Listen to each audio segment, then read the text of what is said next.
Exam में कभी कभी डेरिवेशन आती है 4 नंबर की, show that v is equals to r omega, और ये v की जगह कभी कभी वी टी लिखा होगा। इसका मतलब होता है टेंजेंशियल वेलोसिटी, या v ये परपेंडिकुलर की साइन है, v परपेंडिकुलर।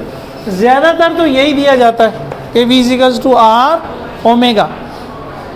अब हमने एजम्पशंस की, ये एजम्पशंस कहानी है, मैंने पहले भी बताया था, ये आप खुद लिख सकते हैं, जिस तरह लिखना है लिख लो, ज़रूरी नहीं है मैंने जो लफ्ज़ लिखे हैं यही आप as it is, suppose that, भूल गया दोबारा देखो, नहीं, जो समझ में आ रहा है यार लिख दो। मतलब ये निकलना चाहिए, मतलब क्या कोई बॉडी है सर्कल में घूम रही है, उस बॉडी ने एंगुलर डिस्प्लेसमेंट कवर किया डेल्टा थीटा, कल भी कहा था, यहाँ से उसने चलना शुरू किया ए से, और बी पे वो क्या हो गई, पहुँच गई, पॉइंट ए से पॉइंट बी। तो अगर यहाँ एंगुलर डिस्प्लेसमेंट डेल्टा थीटा होगा तो यहाँ लीनियर डिस्प्लेसमेंट होगा डेल्टा एस, ठीक है। तो यही मैंने लिखा है, consider a body moving in a circle of radius r, circle का रेडियस क्या है आर, ये भी आर, ये भी सेंटर से लेकर किसी भी पॉइंट का डिस्टेंस, समझो भाई, पहले लिखो नहीं। Suppose body covers angular displacement delta theta at centre during time delta T. फर्ज किया कि इसने यहाँ से यहाँ angular displacement delta theta cover किया है, टाइम क्या लिया डेल्टा टी, तो उसी टाइम में यहाँ लीनियर डिस्प्लेसमेंट कवर किया होगा, सही है। It will also cover linear displacement delta S along circle in delta T, ये डेल्टा एस सर्कल के साथ साथ है, डेल्टा टी सर्कल के सेंटर पे, तो डेल्टा थी के साथ, डेल्टा थीटा के साथ क्या लिखा है एट सेंटर, डेल्टा एस के साथ क्या लिखा है अलॉन्ग सर्कल, सही है, कल भी समझाया था। डेल्टा एस तो आप सर्कल की बार बार दौड़ रहे हैं, डेल्टा थीटा क्या है, आप इधर खड़े थे, इधर से लाइन ड्रॉ कर दी सर्कल के सेंटर पे, इधर खड़े थे, इधर से लाइन ड्रॉ कर दी सर्कल के सेंटर पे, एक्चुअल में तो आप यहाँ दौड़ रहे हैं, लेकिन सेंटर पे आपका एंगुलर डिस्प्लेसमेंट क्या है डेल्टा थीटा, ठीक है।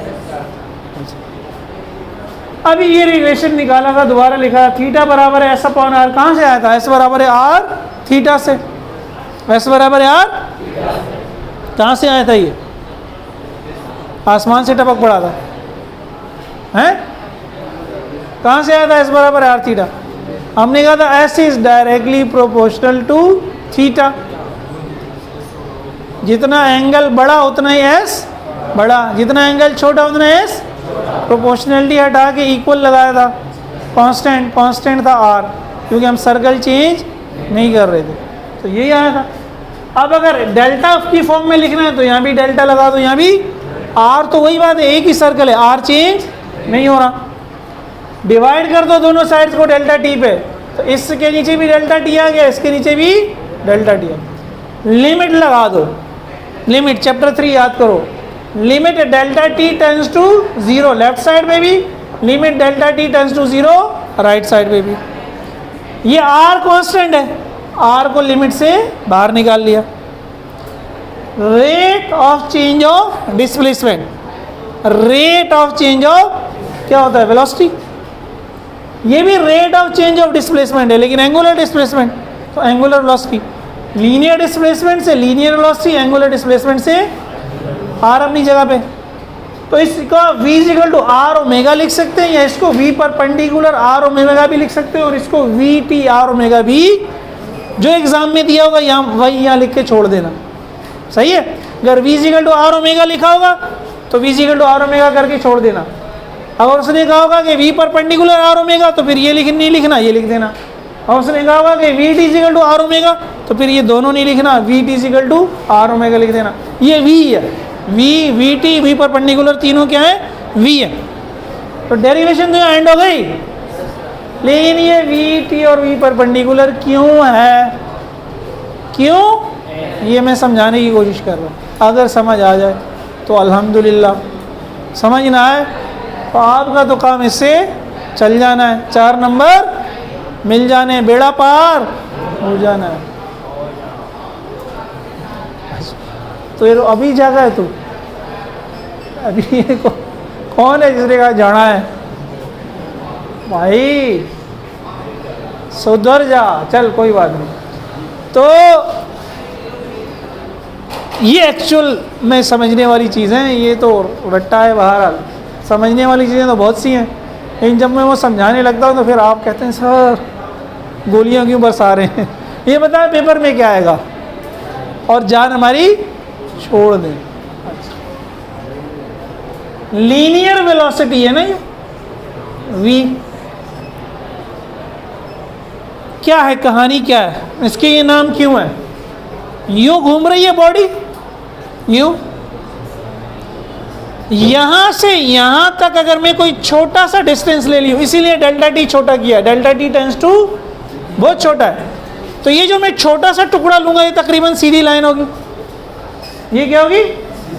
यहां से यहां तक बॉडी गई तो ये इसका डिस्प्लेसमेंट होगा एस। जिस डायरेक्शन में डिस्प्लेसमेंट उसी डायरेक्शन में, इसलिए वेलोसिटी हम सीधी लाइन ड्रॉ करके जिस डायरेक्शन में बॉडी मूव हो रही है उस डायरेक्शन में सीधी लाइन ड्रॉ कर देते हैं। हम क्या कह देते हैं उसकी, इस पॉइंट पर बॉडी का डिस्प्लेसमेंट इधर होगा तो इधर ही वेलोसिटी होगी, इस पॉइंट पे बॉडी इधर जाना चाह रही है तो इधर ही वेलोसिटी होगी। समझ रहे हैं? अब ये वेलोसिटी रेडियस के साथ जो एंगल बना रही है 90 डिग्री का, कहीं पे भी रेडियस के साथ वेलोसिटी का एंगल क्या है, इसीलिए इसको कहते हैं परपेंडिकुलर, वी परपेंडिकुलर, यानी इसका एंगल जो रेडियस के साथ है वो 90 है।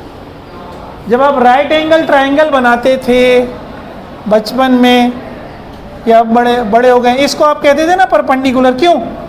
ये 90 डिग्री का एंगल बना रहा है, तो ये वही 90 डिग्री का एंगल है तो इसका नाम वी परपेंडिकुलर हो गया। इसीलिए इसका नाम क्या हो गया, वही वी है, वी एंगल 90 डिग्री का। यही मैंने लिखा है, linear velocity v is always perpendicular to radius r, thus it is also called perpendicular v बोल दो, v परपेंडिकुलर बोल दो।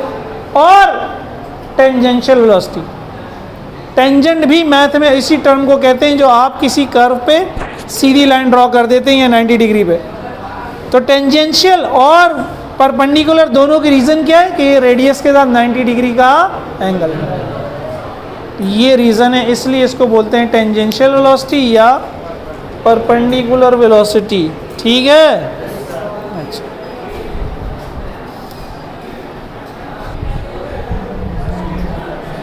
उसी तरह की एक डेरिवेशन और है, show that a is equals to r alpha या a t is equal to r alpha. Actual में यहाँ ए टी लिखना लाजमी है, सिर्फ ए लिखना गलत है।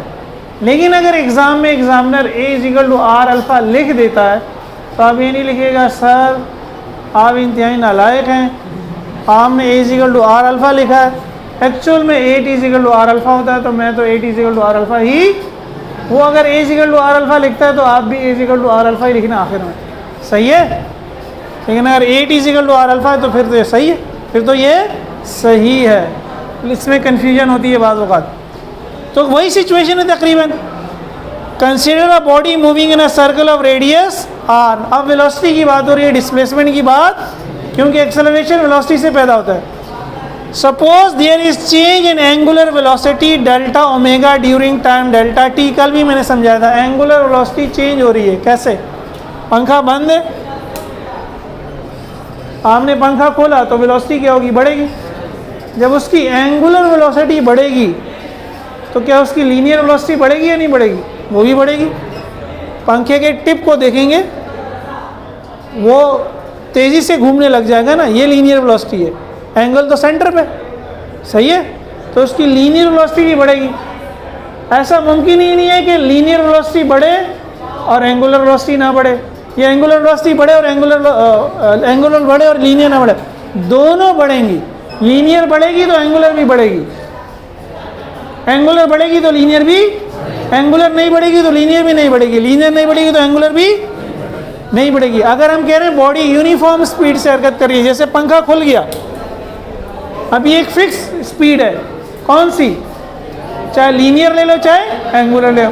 किसी एक पॉइंट को देखोगे पंखे के एक चक्कर, अगर वो 1 सेकंड में लगा रहा है तो हमेशा 1 सेकंड में ही, बल्कि 10 चक्कर लगा रहा है तो बहुत तेज़ घूम रहा है तो हमेशा 10 चक्कर ही लगाएगा 1 सेकंड में। इसका मतलब है उसकी लीनियर स्पीड चेंज जब लीनियर चेंज नहीं हो रही तो एंगल भी चेंज नहीं होगा। भारत तो ये तो कहानी लंबी होगी, आपने सिर्फ ये लिख देना है suppose there is a change in angular velocity delta omega during time delta t, there will also be change in magnitude of linear velocity delta v during time delta T.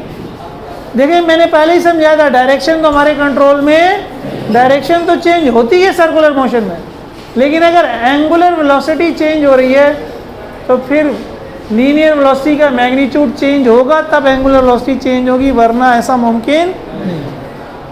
तब हम सिर्फ लीनियर वेलोसिटी के magnitude को देख रहे हैं। अभी हमने प्रूव किया कि v बराबर होता है आर ओमेगा, सारी कहानी वही है, ये मैंने रेड इसलिए किया कि पिछली वाली डेरिवेशन थी, उसमें यहाँ एस था यहाँ थीटा था। अब ये वही सारा चल रहा है, डेल्टा टी से डिवाइड हो गया, लिमिट ले लिया, तो delta we upon delta T यहाँ ए बन गया, delta W upon delta T क्या बन गया अल्फा। अगेन मैंने बताया एग्जाम में अगर ये दिया होगा तो ये लिखना, ये दिया होगा तो ये लिखना, लेकिन टेक्निकली ये ठीक है और ये ठीक नहीं है। सही है, डेरिवेशन तो यहाँ एंड हो गई। अगेन ए टी क्यों कह रहे हैं हम, क्यों ए टी कह रहे हैं, ए क्यों नहीं कह सकते, ए क्यों नहीं कह सकते। सही है, एग्जाम का काम क्या हो गया, खत्म हो गया। जब हमने स्टार्ट की थी सर्कुलर मोशन, मैंने आपको कहा था इसमें कितने एक्सेलरेशन है, 4। कितने एक्सेलरेशन है, नंबर 1 टेंजेंशियल, नंबर 1 किस वजह से होता था वो, मैग्नीट्यूड चेंज होने की वजह से, नंबर 2 सेंट्रीपिटल, किस वजह से होता था, डायरेक्शन चेंज होने की वजह से, लीनियर वेलोसिटी का, नंबर 3 नेट एक्सेलरेशन, मैग्नीट्यूड भी चेंज हो लीनियर वेलोसिटी की, लीनियर वेलोसिटी की डायरेक्शन भी चेंज हो, अब जो एक्सेलरेशन है दोनों से मिलके वो क्या है, नेट। चौथा क्या था, एंगुलर। तो एंगुलर तो बिल्कुल एक अलग चीज़ है, ये टेंजेंशियल, सेंट्रीपिटल और नेट, ये तीनों लीनियर वेलोसिटी की वजह से। अब टेंजेंशियल एक्सेलरेशन को हम टेंजेंशियल एक्सेलरेशन क्यों कह रहे हैं, क्योंकि ये टेंजेंशियल वेलोसिटी की वजह से, ये टेंजेंशियल वेलोसिटी किसकी वजह से, डिस्प्लेसमेंट की वजह से, और डिस्प्लेसमेंट हम यहाँ ले रहे हैं ना, लीनियर डिस्प्लेसमेंट। एस से निकला वी, वी से निकला ए, सही है। अब v के डायरेक्शन की वजह से जो एक्सेलरेशन होगा वो तो सेंट्रीपिटल होगा, और इसकी डायरेक्शन कहाँ होगी, सर्कल के सेंटर पे, वो तो रेडियस से परपेंडिकुलर नहीं है। रेडियस से परपेंडिकुलर कौन सा एक्सेलरेशन है, टेंजेंशियल। रेडियस से परपेंडिकुलर कौन सा एक्सेलरेशन है, और ये टेंजेंशियल एक्सेलरेशन किस वजह से पैदा होता है, वेलोसिटी के मैग्नीट्यूड में चेंज की वजह से, डायरेक्शन में चेंज की वजह से नहीं होता। यही बात थी ना। तो ये जो वेलोसिटी के मैग्नीट्यूड में चेंज की वजह से जो एक्सेलरेशन प्रोड्यूस हो रहा है, इसी को हम टेंजेंशियल कह सकते हैं। इसको हम टेंजेंशियल, ये तो सर्कल के सेंटर की जानिब, ये तो रेडियस के साथ है। और नेट एक्सेलरेशन जो है उसकी तो डायरेक्शन इन दोनों के दरमियान में होती थी, ए की। तो ए भी आर के परपेंडिकुलर नहीं है, आर के परपेंडिकुलर नहीं है, या टेंजेंशियल नहीं है।